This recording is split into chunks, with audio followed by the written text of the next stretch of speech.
لە یەکێک لە یاریەکانی هەفتەی 12 خولی ئەستێرەکانی عێراق زاخۆ لەسەر یاریگای خۆی و لە بەردەم پشتەوانانی پێشوازی لە کارەباکەی ئیڤان خالید کرد. دەستپێکی هێرشەکان ئەم لێدانە ڕاستەخۆی ئەموری فەیسەڵ بوو. عەلی کاڵدمی گۆڵپارێزی زاخۆ گێڕایەوە.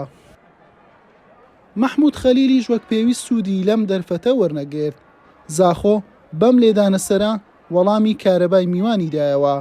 موهەیمەن سەلیم زۆر نزیک بوو زاخۆ لە یاریەکە پێش بخات، بەڵام تۆپەکەی بە نزیک گۆڵەوە چووە دەرەوە. ئەم دەرفەتەش بۆ کوڕانی خاوەن ماڵ مەترسیدار بوو، بەڵام گۆڵی بە دوای خۆیدا نەهێنا. کوڕانی خابوور لە هێشەکانیان بەردەوام بوون. حەمید حاجیش هەوڵی خۆیدا، بەڵام بە گۆڵ نەگەیشت. نیوە یەکەم بەبێ تۆمارکردنی گۆڵ بە کۆتا هات.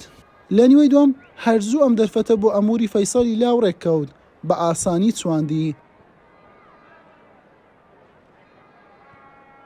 شافی و مامۆنیش لە دوورەوە بەختی خۆی تاقی کردەوە. موهەیمەن سەلیم بە لێدانێکی سەری ئاسایی هەوڵی گۆڵیدا، کا بۆ ڕۆدریکیش بەم لێدانە ڕاستەوخۆیە. لاخولەکی 77 ناوبژوان لێدانێکی سزای بۆ کارەبا ئەژمار کرد. شافی و مامۆنی غانایی بە سەرکەوتووی جێبەجێ کرد و بربەستی یەکسانی شکاند و کارەبای بە گۆڵ یەکەم پێشخست.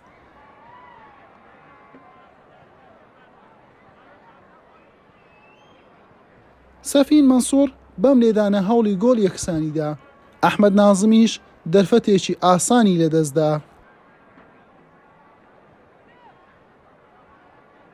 شافی و مامۆنی لە دواخولەکی یاریەکە گۆڵی دووەمی خۆی و یانەکەی تۆمار کرد و تەواو زاخۆی بێهیوا کرد.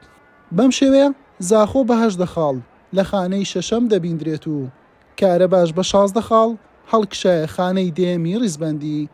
بەهۆی یاریەکە ئینجامێنەوەکانی ئاسیا خولەکە دەوەستێت و تا چەند ڕۆژی دیکە هەردوویانە یاریان نابێت. حوسێن محەممەد، کەناڵی پێام.